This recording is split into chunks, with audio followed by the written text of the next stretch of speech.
Hey, Algebra 2, let's go over the homework. We have, let's see, Unit 1, Lesson 10. Let's make our answer key for numbers 2 through 7. Number 1, I said you could kind of skip on this one. Here's the thing, though. What information would you need to know from this? You would need to know, like the x values for each of these. If you knew that this one was at 2 and that this one was at 5, you would also need to know, like, which one was the new one and which one was the old one.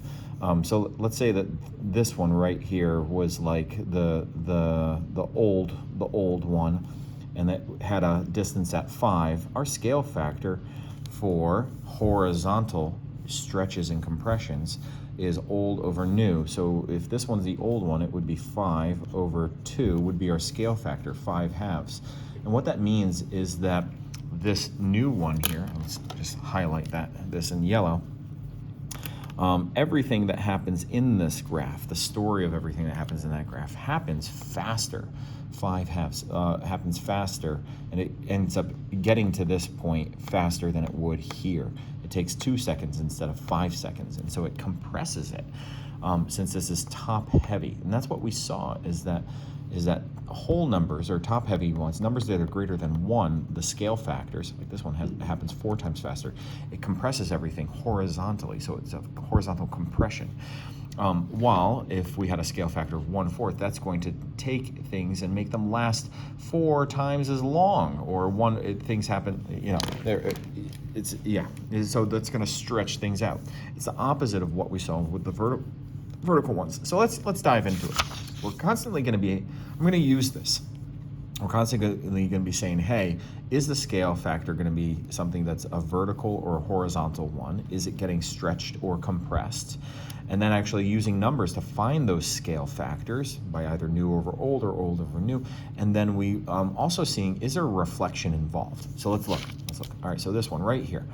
When I look at the original height of this one, it looks like this V shape is getting narrowed. And this is getting pulled in to a distance just 1 unit away from this axis, while it was 4 units away.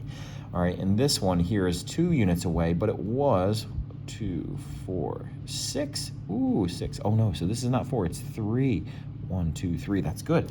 This is why it's important to kind of look at these. So the distances here. All right, so when we look at this is a horizontal compression, okay? So it's a horizontal compression. Horizontal means we do a scale factor of old over new. So 6 over 2, 6 over 2, which is the same as 3 over 1, 3 over 1, which is the same as 3. Now look at that. That is our scale factor. All right, that is our scale factor of 3, meaning everything happens 3 times faster as you're going along this in time, one way or the other. Okay, so how would we write that? Since it's a horizontal rule, the scale factor goes in the parentheses, so we would write that d of x is equal to c of 3x. That's it. So they're actually putting it in the parentheses for us. That's rather nice. Okay, let's see here. This is a horizontal scale factor. It looks like things are getting wider. So this from what had an original height of 2, but now its distance out here is at, or -2, now it's at -4. And so here at -4 is now here at -8. It's getting pulled out. This whole arm is getting pulled outwards. So what is the scale factor here? Well, we take old divided by new. So -2 divided by -4, that's the same as -4 divided by -8. And both of these are equal to 1/2, positive 1/2. Negative divided by negative is positive 1/2, and so 1/2 is our scale factor.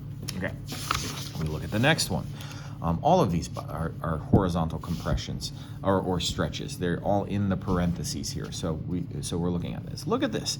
Look, this is flipped on the other side, and the distance here, 3, is matching with this, and 2 is matching with this, and 1 here is matching there. So there is no horizontal compression or stretch that's happening here. It'll be the same shape, but there is a negative that's tossed out there, making the x values opposites. So there is no number. It's just a negative there because it's a reflection. Now, looking at this one, let's see what's happening here. So I kind of want to sketch in. All right, we got a minimum, and then it comes up to a maximum. All right, and then it's dipping down to a minimum, and and then it's coming up to a maximum. I kind of need to see this. Okay, to say, okay, when I look at this, this overall shape was kind of wider versus now it looks like going from here to the maximum, it's getting a little narrower, but now it's been flipped down here. So there's a reflection that's happening here. So let's keep track of this. So what is this maximum here is, let's see, it is 4 units away from the y-axis. When it gets flipped, and it's not at -4 anymore, now it's at -2. So let's use that number. That is a new value compared to the old value. Well, don't worry about the negative and all that, of 2 units. Sorry, 2 units away from the y-axis, 4 units away from the y-axis. And again, we come up here, old divided by new. So 4 divided by 2. Okay, so this has a value of 2. So our scale factor would be a -2. This one's hard to see. It's kind of like this one's a shooting star. You get that one on your own, awesome, good job. That's a tough one. Now we move on to 6 and 7. When we look at this, we have to say, okay, so which one is it, scaled horizontally or vertically? So f of x is the original, g of x is the new one. Since that's looking at this like f of x is being labeled at the top of this one and g of x is kind of at the top of this, we can see that it's only being stretched vertically. The time it takes to do a cycle, of going up, down, and to here is the same amount of time. So it's not getting pulled horizontally. This is a vertical stretch. For the heck of it, let's look at what the scale factor would be. This has a height of 3, and this one has a height of 9. So this is a scale factor that's getting tripled in height. So 9 divided by 3 would give us a scale factor of 3. All right, let's look at this. This looks a little weird. But let's take it. F of x is doing the faster one. Things are happening a little bit faster, while g of x is looking a little slower. Okay, so I'm gonna color code in g of x so that we can just see it. Oh no, it broke. Okay, that's funny. So this is one where it's like horizontally. The highs are not getting higher, the lows are not getting lower. So it's not a vertical shift. It's stretching out.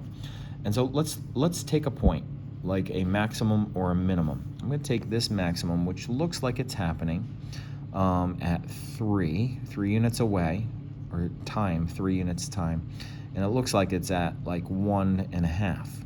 So what's happening? It's kind of doubling. The scale factor here would be it's doubling. No. Let's redo that. So it's getting stretched, and we want the original 1.5. Now, does that go on the top or the bottom? It's old divided by new. So that's the top number, and it gets divided by 3. And what is 1.5 divided by 3? That is 1/2 is our scale factor for this one.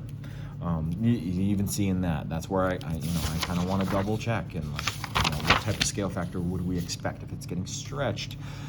We expect a scale factor that is a fraction versus a whole number, one that would be a compression. All right, take care, folks. Hope that made sense.